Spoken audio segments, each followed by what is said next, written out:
ধর্ম যার যার, উৎসব সবার। এই স্লোগান যদি যৌক্তিক হতো, এটার যদি অন্তঃসার থাকতো, তাহলে তো এই স্লোগান মুসলমানদের ঈদের সময়, উৎসবের সময়ও আসতো। বলা হতো, হিন্দুদেরকে আহ্বান করা হতো, তোমরাও আসো, দোনো ঈদে অংশগ্রহণ করো। অথচ তখন এটা করা হয় না। তাহলে বোঝা গেল উদ্দেশ্যমূলক ভাবে শুধু মুসলমানদের ঈমান ধ্বংস করার জন্য এই ষড়যন্ত্রমূলক স্লোগানটি বাজারে চাউর করে রাখা হয়েছে, এবং এর পিছনে কিছু ষড়যন্ত্রকারী তথাকথিত বুদ্ধিজীবী এবং রাজনীতিকরা কাজ করছেন।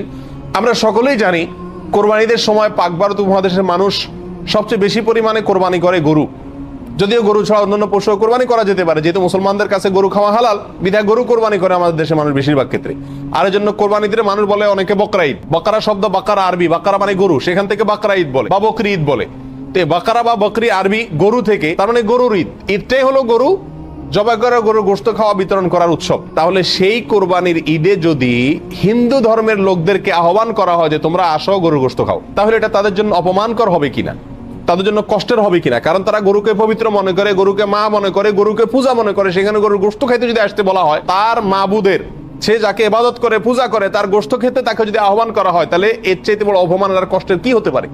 এই কারণেই কোন রাজনৈতিক বা তথাকথিত বুদ্ধিজীবীদের কেউই আহ্বান করে না হিন্দুদেরকে যে আসো মুসলিমদের সাথে উৎসবে সামিল হয়ে যাও, কারণ উৎসব সবার। কেন? কারণ একজনের ধর্মীয় ইবাদত, একজনের ধর্মীয় উৎসব আরেকজনের জন্য বিপরীত হতে পারে।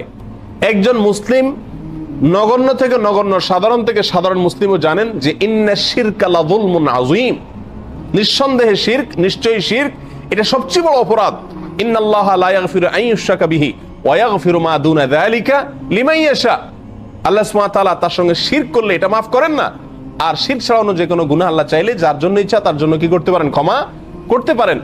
আর এই শিরকের সবচেয়ে বড় আয়োজন দুর্গাপূজা। এই দুর্গাপূজার অনুষ্ঠান ভিন্ন ধর্মের লোকেরা করছে, হিন্দুরা করছে। একজন মুসলিম হিসেবে আমি তার তাড়াতাড়ি করতে দিতে পারি এতটুকু, কিন্তু তার সে উৎসবে আমি সামিল হওয়া, যোগদান করা, কোনোভাবে অংশগ্রহণ করা, একজন হিন্দুকে কোরবানির ঈদে, বকরা ঈদে গরুর গোশত খেতে আহ্বান করা বা বাধ্য করার মতোই, একই বিষয়, কোনো পার্থক্য নাই। হিন্দুদের যে ধর্মীয় অনুভূতির কথা চিন্তা করে কোরবানির ঈদে তাদেরকে গরুর গোশত খেতে আহ্বান করা হয় না, ঠিক একই চেতনা থেকে, একই চিন্তা থেকে, একই লজিক এবং যুক্তি থেকেই মুসলমানদেরকে দুর্গাপূজা বা হিন্দুদের এই সমস্ত পূজার মধ্যে সামিল হওয়ার জন্য আহ্বান করা উচিত নয়।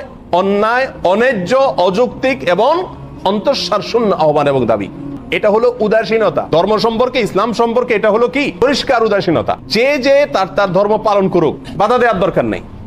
কিন্তু এর মানে তো এই নয় যে আমি মুসলমান হয়ে তার পূজাতে অংশগ্রহণ করতে চলে যাব, সেখানে সামিল হতে চলে যাব, পূজার অনুষ্ঠানে যোগ দেব, সেখানে গিয়ে চেহারা দেখাবো। এটা কোন মুসলমানের জন্য কি হতে পারে না? জায়েজ হতে পারে না। আল্লামা ইবনুল কাইয়িম জাওযী রাহিমাহুল্লাহ তিনি আহকামুজ জিম্মা কিতাবে সুনানে বাইহাকির বরাতে একটি বর্ণনা পেশ করেছেন ওমর রাদিয়াল্লাহু তাআলা থেকে। তিনি বলেছেন মুসলমানদেরকে লক্ষ্য করে যে তোমরা অমুসলিমদের কোনো উৎসবে যোগদান করতে যাবে না, সেখানে কোনো কিছুর জন্য যাবে না। কেন? কারণ যখন আল্লাহর জমিনে কোনো আল্লাহর অবাধ্যতা হয়, শিরকের কোনো আয়োজন হয়, তখন ওই জায়গাতে আল্লাহ লানত এবং গজব বর্ষণ হতে থাকে।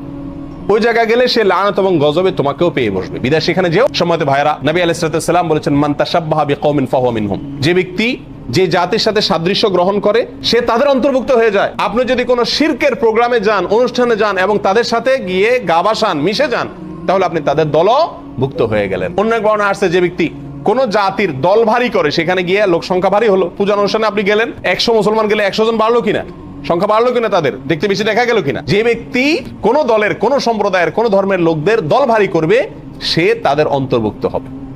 অতএব দুর্গাপূজা বা অন্যান্য কোনো পূজায় কোন প্রকার অর্থায়ন বা সহযোগিতা করা কোন মুসলমানের জন্য জায়েজ নাই। এটা সম্পূর্ণ হারাম এবং শিরকের সঙ্গে সামিল হওয়ার নামান্তর।